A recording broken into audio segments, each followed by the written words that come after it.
Wonderful. Welcome once again. This is part 2 of lesson number 2. In this part 2 of lesson number 2, I want to speak about the blessing that follows when we create a good name. There is a blessing in everything that we do. There is consequence. It's either negative, it's either positive, but there is consequence. So in this second part, I want to speak about the blessing that carries that comes as a reward of us creating a good name. Let me first begin by scripture. The book of Proverbs, verse 20, verse 7, it says, "The righteous man who walks in integrity and lives life in accord with godly beliefs, how blessed, happy, and spiritually secure," do we see the blessing, "are his children after him, who have his example to follow." So there is a blessing of God that follows when we create a good name, when we live life in the fear of God, in godly belief. There is a blessing. To everything there is a reward. Whatever you do, you are planting a seed. It's either you are going to harvest or your children are going to harvest.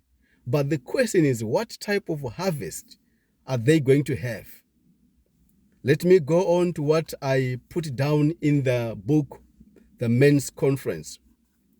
The book of Psalms 92 verse 12, it goes on to say, "The righteous will flourish like the date palm, long-lived, upright, and useful." Wow. "They will grow like a cedar in Lebanon, majestic and stable. Planted in the house of the Lord, they will flourish in the courts of our God." There is flourishing that comes. Verse 14 goes on to say, "Growing in grace, they will still thrive and bear fruit and prosper in old age." Whatever that you do today, the character, the investment in character and behavior that you are doing today, the investment in yourself, in creating a good name, you are going to reap a reward even in old age. They will flourish and be vital and fresh, rich in trust and love and contentment. So there is a blessing of God to flourish when we keep a good name in the genuine fear of God. Let's remember that. Keeping a good name in the genuine fear of God. I love it when the book of Proverbs 14 verse 34 says, "Righteousness, moral and spiritual integrity, and virtuous character exalts a nation, but sin is a disgrace to any people." A right standing with God, having good character, good behavior, it is a blessing. It exalts your family name. You will be held in high regard. Everyone will say, just follow and copy what this man does, what that family does, because of a good name that would be created. But sin, bad behavior, bad character, it just mudslides to the extent that no one wants to follow you. No one wants to copy you as an example of living a good life. So I will go on to finish what I wrote below. I said, as a man, a husband, and a father, do not leave a bruised and tattered name as an inheritance to your children and grandchildren.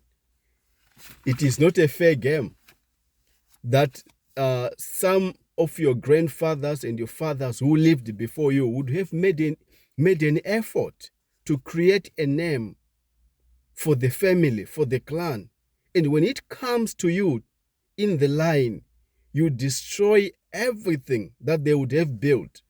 It's like someone making up a shirt, very nice. After they have done it, designed it, made it, someone just come and rip it up. so that now no one can dress on it. It's not fair. So let us owe the next generation the need to create a good name that is admired from generation to generation. The book of Proverbs, chapter 13, verse 22. I love it when it says, a good man leaves an inheritance to his children's children, and the wealth of the sinner is stored up for the hands of the righteous. A good man leaves an inheritance. Part of this inheritance that we leave behind, it is a good name. As chief brand ambassadors, we can look in the political circles. There are men who were voted to become legislators, not because of their own personal competency, but people looked at what was done by their grandfathers, by their fathers. Some went on to become presidents, senators, councillors, different political assignments. When the community was looking to say, maybe the gift that was in his father may be also in him.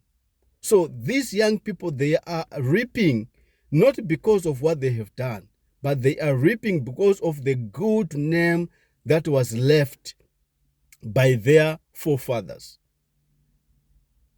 It's a challenge that we all have as men, as husbands, and as fathers to create a good name, so that one day, if we are not going to be given position of influence, maybe in companies, to become CEOs, to become various executive positions, maybe someone is going to look into the surname of my child, my grandchild, and say, wow, you are the son of so and so.